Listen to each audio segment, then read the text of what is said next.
Hey everyone, it's Lisa from the blog farmhouseonboone.com, and today I'm going to be experimenting with making 100% whole wheat sourdough bread.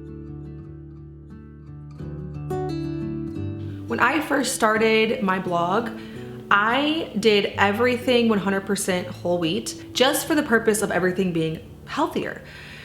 As sourdough became more popular, there was a craze in 2020.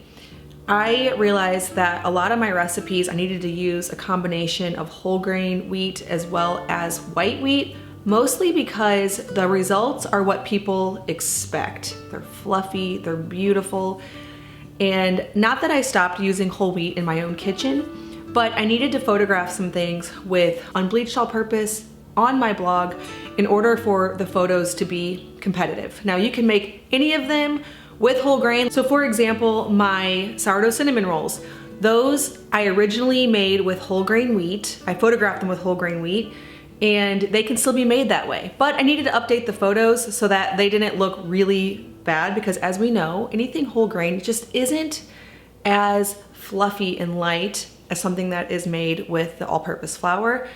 And so I updated my photos so that way they can actually catch the eye of people and not just look very heavy. So, though you can still do that. Okay, I feel like I'm going on a bit of a tangent, but all that to say, I developed this recipe for whole wheat sourdough bread many years ago. It was the only recipe we ever used until I started experimenting a little bit with other recipes. But I want to go back to that today because I get a lot of requests for it. A lot of you don't even realize I have this recipe on my blog because it honestly doesn't rank very well. I haven't brought it to YouTube at all, and so you may not know that this is my very first sourdough recipe over on the blog. Let's dive in, then I'll give you a few more thoughts on the whole grain sourdough after. That way, if you came just for the recipe, you can get it. Also, if you want a really quick version of this, I do have the printable recipe over on my blog, farmhouseonboone.com.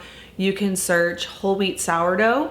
I will also leave a link in the description box below. So this recipe is a honey whole wheat loaf. When I originally made it, I just kneaded all of the ingredients together. It was basically my usual bread recipe, only with sourdough. This is when I first started doing sourdough and I wanted to replace the yeast. So the first step is I'm going to mill hard white wheat berries in my mock mill. This is my grain mill that produces very nice fine flour. I did a video review on it last week. I will also leave it down below. You can go check that out.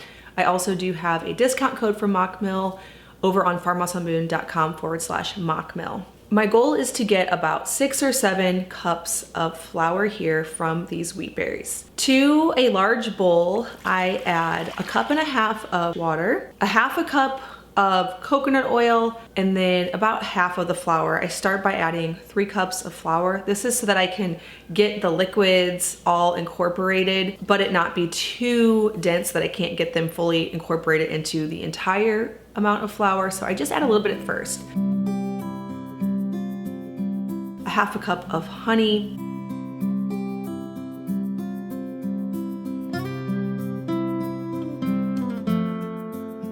And 1 cup of fed sourdough starter. This just means that the sourdough starter is bubbly and active. It has been fed maybe in the last 4 to 10 hours, depending on how warm your kitchen is. Mine was fed about 10 hours before making this video, so on the edge, maybe even more than that, honestly, probably more. But it still will work because it's very bubbly. I also add a tablespoon of salt and then another 3 cups of flour. Now with any sourdough recipe, there's always a little bit of variety, so you might want something very exact. Now there can be so many variables when it comes to making a sourdough recipe. The hydration of your starter, the temperature outside, how humid it is in your home. So many factors that it's hard to give an exact recipe. So usually on this particular recipe, I say 6 to 7 cups of flour, depending on all of those factors. You'll get a feel for the dough. What you're looking for is something that isn't too sticky, that you can't handle it whenever you go to do the stretch and folds later, but also not so dense that it's gonna yield a really dense product. So for today's circumstances here in my kitchen, I used exactly 6 cups of flour. It had the perfect feel after that. Now you might not feel like you know exactly what that feels like now, But be encouraged that no matter what, the bread will be edible. You might not get as many holes and rise if it isn't hydrated enough, and it might be more dense if you add too much flour, but again, it's going to be edible. You will get the feel for it. But today I used exactly 6 cups of flour. After I incorporated everything with my hands, I just put some plastic wrap over top. A lot of you actually recommended using a shower cap. I need to still go get one because that would be a really good idea. And set it aside for about 20 minutes. This just lets the flour get fully hydrated. This is a process called Autolyze that basically allows the flour that you're using to become fully hydrated. Now you'll notice with a lot of doughs that this can take longer with something like an einkorn flour. It can take less time with an all-purpose flour. So it's a really important step, and you won't feel that the dough really came together until it has a little time to do that Autolyze process. Next, I'm going to go through the series of stretch and folds the same way that I did on my no-knead sourdough bread recipe that I shared here on YouTube. Again, you can check it out in the description box if you want a lighter, fluffier, not whole wheat version of this recipe. Also, the other one doesn't have honey in it. It just is the basic water, flour, starter, salt. So I did the exact same schedule for this as for that one, which is 3 stretch and folds every 15 minutes. This is after the Autolyze process. And then 3 stretch and folds every 30 minutes after that. So for a total of 6 stretch and folds. After that, it's time for the bulk ferment. So this is where you will put plastic wrap on, set it in a warm place, and allow it to double in size. Again, this does vary based on the current climate. Whenever I allow my bread to rise here on my gas stove, it's a vintage stove, so it has a standing pilot light. It doesn't have a igniter. And so it is pretty warm. Another good option is a chair close to a wood stove. Or if it's summer, you can take it outside, or if your house is really warm in the summer, it'd be a good place also.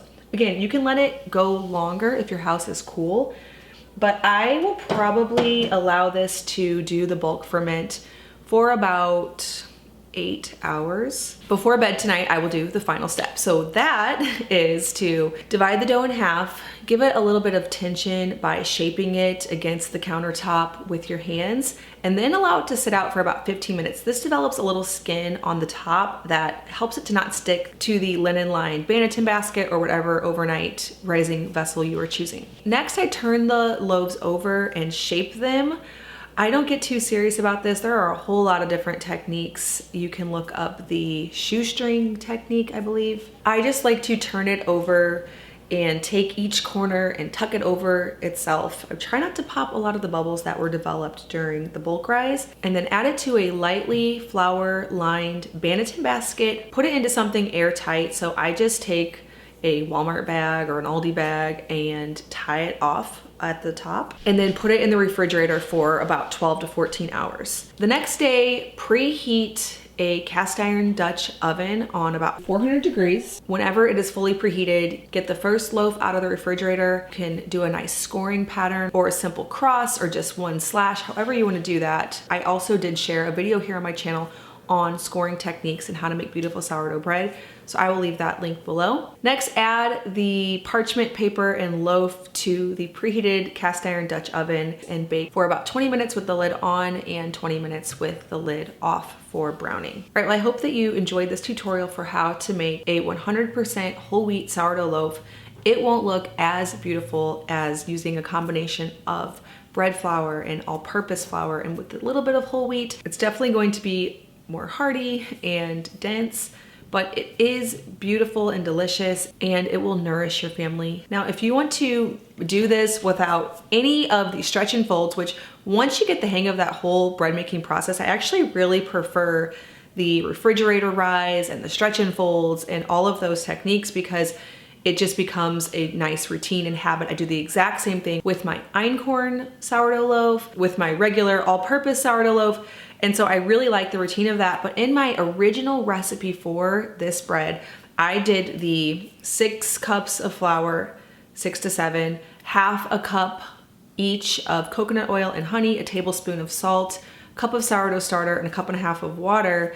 in my KitchenAid mixer and just kneaded it with the dough hook until it passed the window pane test, so nice and stretchy. Allowed it to do one big long rise, so all day long, and then divided it into bread pans and allowed it to do a second rise that took about an hour or two. So no fridge rise, no stretch and folds, just the kneading, the long rise, the in the bread pans, short rise until double, bake, all one day. So you can do it that way. You do not have to do it to where you start the day before and then refrigerate it. Either way does work. The latter, so the way with the kneading, this will just be like your regular bread recipe that you make with yeast, only substituting sourdough. That is essentially what it is. It's made in bread pans. It's not made with the scoring pattern and in the stainless steel loaf pans. So that is also an option as well if you find that you like that whole routine better. It's really just whatever habit you get yourself into. If you're interested in learning more about how to make einkorn sourdough bread, I do have a video for that. I really love that recipe because I love using ancient grains in our kitchen. This bread I'm sharing with you today obviously is just made with modern day hard white wheat, but if you're looking for an ancient grain bread, check that one out. It does have a combination of all-purpose einkorn and whole wheat einkorn. Again, you could try that exact recipe with 100% whole grain einkorn. It just won't have the same rise and fluff, but it will be quite delicious. If you are looking to mill your own grains to make a whole wheat bread or other baked goods in your kitchen, make sure to check out farmhouseonboone.com/mockmill to get 5% off of the mill that I use to mill my own grains. All right, as always, thank you so much for watching. If you're brand new to my channel, please hit that subscribe button. I make 2 new videos every week on food from scratch, natural living, and a handmade home. Thank you so much for stopping by our farmhouse.